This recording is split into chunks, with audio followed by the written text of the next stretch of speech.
Saudara, hari ini saya bersama anak-anak dari SMPK Materdai, yang mana mereka menelpon saya.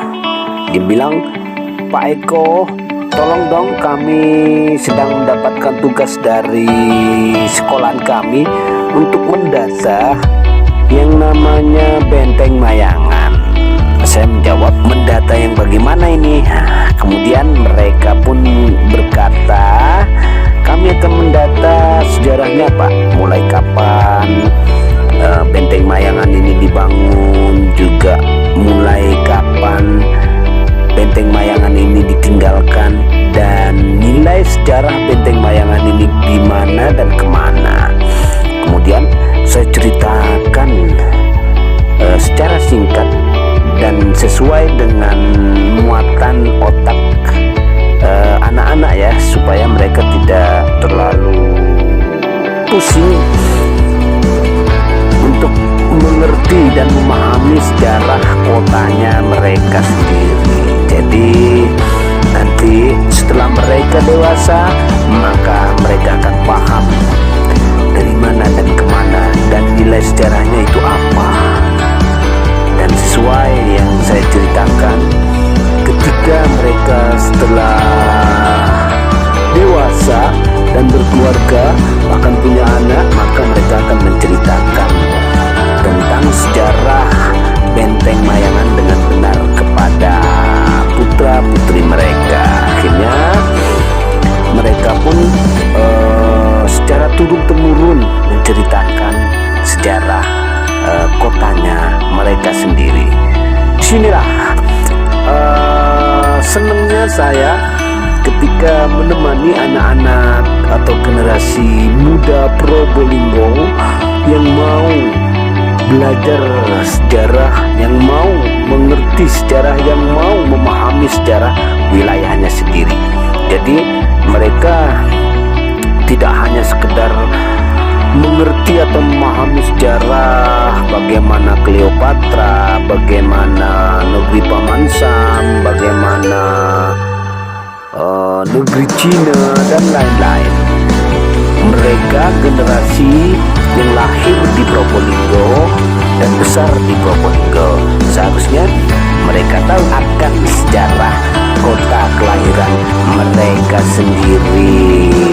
Dan memang selama ini banyak sekali anak-anak muda atau generasi muda Probolinggo yang sulit memahami dan bahkan mereka tidak tahu akan sejarah kotanya mereka sendiri. Malah mereka sempat protes, "Moso, kota lebih tua daripada kabupaten, di mana katanya?"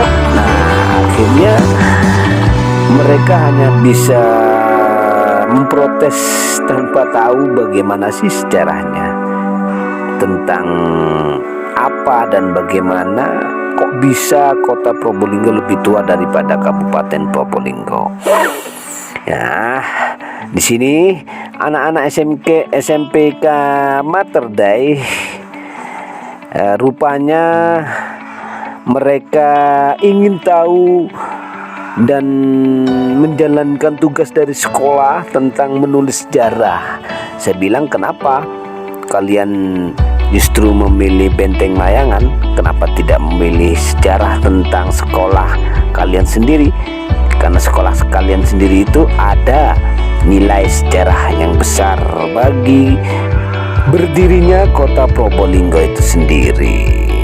Mereka menjawab, "Wah, sudah dipilih atau diberi pilihan, Pak, oleh guru kami. Jadi kami tidak kebagian tentang pilihan sejarah sekolah kami.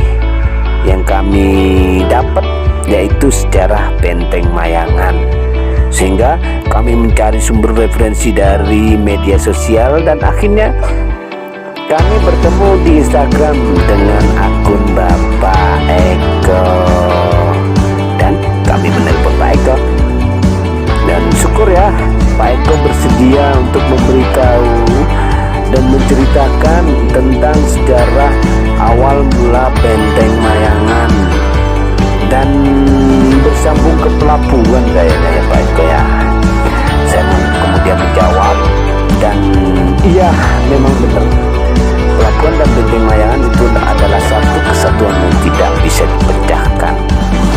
Kemudian anak-anak ini setelah saya bawa di halaman Benteng Mayangan, kemudian saya membawanya ke atas Benteng Mayangan atau Spy Tower. Yang mana Spy Tower ini adalah salah satu ruangan yang mempunyai fungsi banyak ya, selain untuk meneropong lalu lintas kendaraan di darat, juga lalu lintas kendaraan di laut. Juga lantai 2-nya ini menjadi kantor pusat perdagangan di Probolinggo pada masa kolonial Belanda dahulu ya saudara, yang memang digunakan untuk mengontrol sistem perdagangan yang ada di Probolinggo, Besuki dan Lumajang. Wow, betapa besarnya Probolinggo pada waktu itu ya, pada masa kolonial Belanda. Oke saudara, itulah kegiatan saya kali ini. Wabillahi taufiq wal hidayah. Wassalamualaikum warahmatullahi wabarakatuh.